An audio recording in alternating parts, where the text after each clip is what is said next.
Hello everyone, welcome back to electromagnetic field theory. In this video lecture, we are going to start a new chapter that is titled Electric Flux Density, Gauss Law and Divergence. The first chapter we are finished with, that is vector analysis. The second chapter was Coulomb's law and electric field intensity, and this is the third chapter. The term divergence, from the chapter name, we have already given some introduction with the help of del operator. With the del operator, we have talked about gradient, divergence and curl. So divergence is seen to be in the electric field. So let us see the details of divergence in this chapter.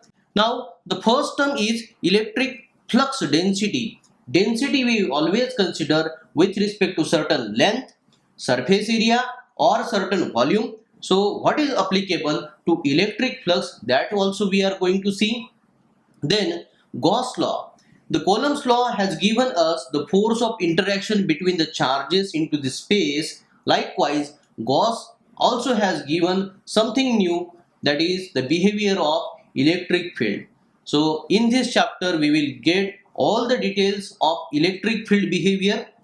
For the electric field, we generally have two major parameters of measurement in the terms of vectors, that are electric field intensity, strength of electric field, that we have covered in earlier chapter, and now electric flux density, that is we are going to see in this chapter.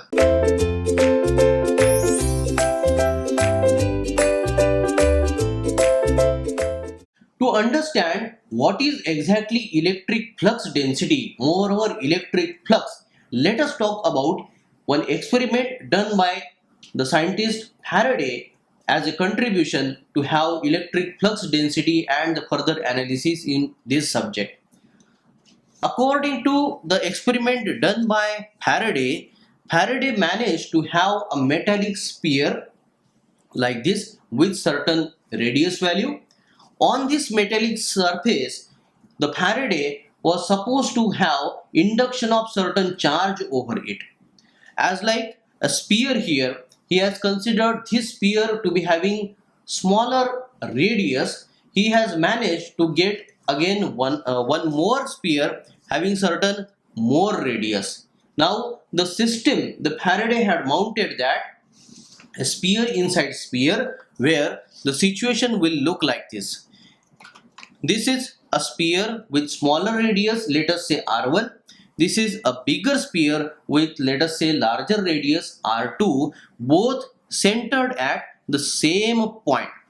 Now the system was situated as such to be isolated from any external force which may influence the activity to happen in this particular system, that was also dust free. Now the Faraday has induced a positive charge capital Q onto the inner sphere having smaller radius. There it was no charge induced onto the larger sphere. The larger sphere was momentarily grounded. So there it was neutrality onto the larger sphere. This system, after certain time, the Faraday observed that the amount of charge that he had induced onto the smaller sphere was produced onto the outer sphere, but with opposite polarity. There it was free space or air between the inner sphere and the outer sphere, which is said to be a perfect dielectric, that is conductivity sigma equal to 0. Now, what was the factor the mind Faraday was looking about, which has carried this charge from inner sphere to the outer sphere?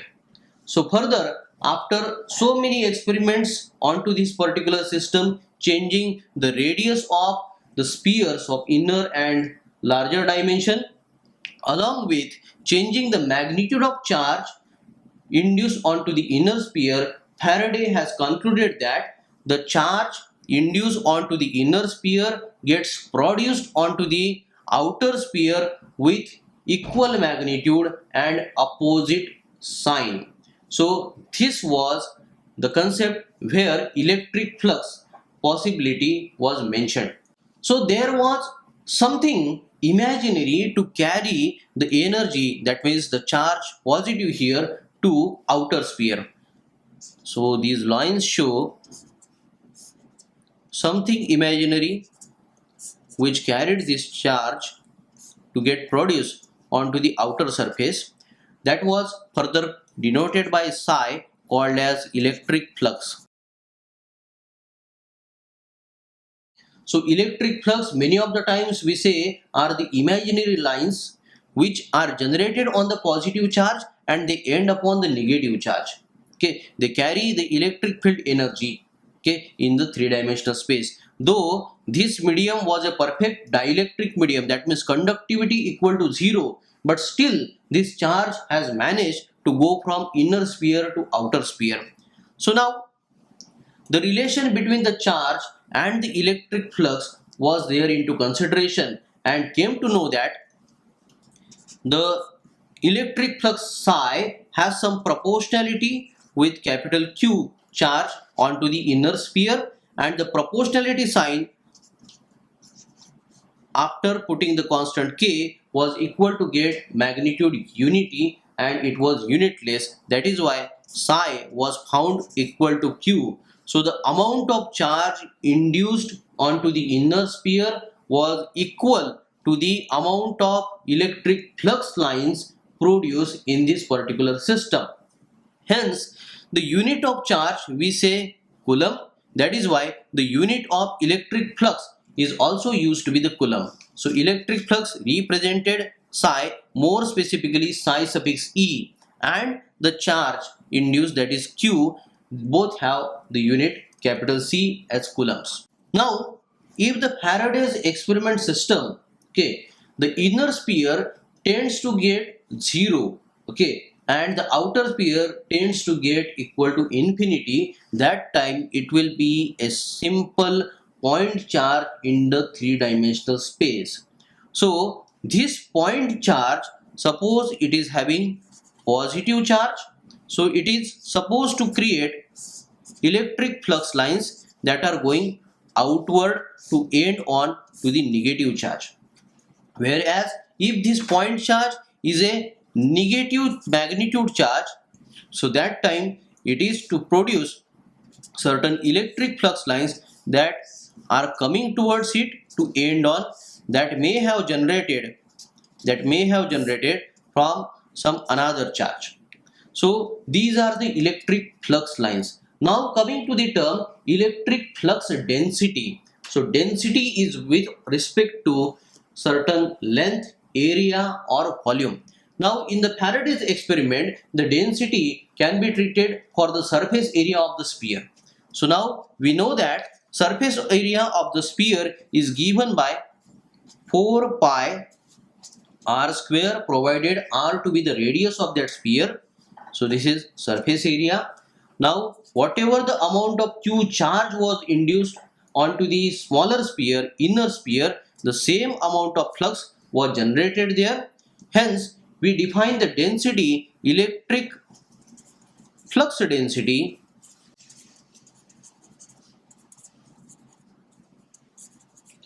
to be the total amount of electric flux generated, okay, which has crossed certain surface area. So we define psi upon 4 pi r square, okay, the total flux upon surface area. So now this electric flux density, as the electric flux are the lines originated at the positive charges and they terminate on the negative charges, they are directed. So electric flux density is also directed one. So I shall put AR cap as a unit vector to this psi upon 4 pi r square.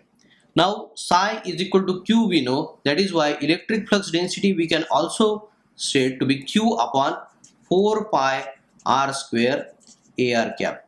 The direction of electric flux density should always be taken normal to the surface that is crossing. So if this is the sphere, because of the charge inside, if it is crossing, so the direction at that particular point should be taken normal, that is 90° with that particular plane surface. Now electric flux density is denoted by the symbol d bar. As it is vector, I put d bar here.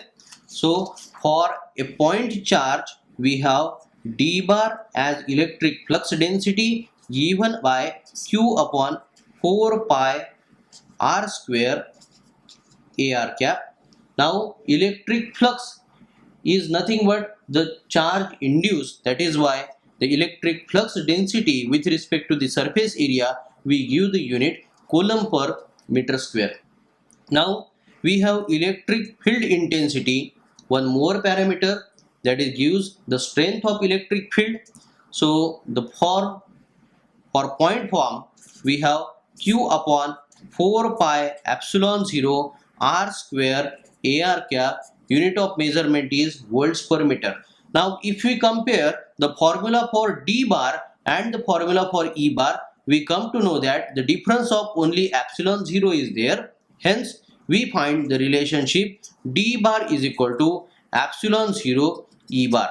If the medium is free space or air, in general d bar is equal to epsilon e bar, or we can write e bar is equal to d bar upon epsilon.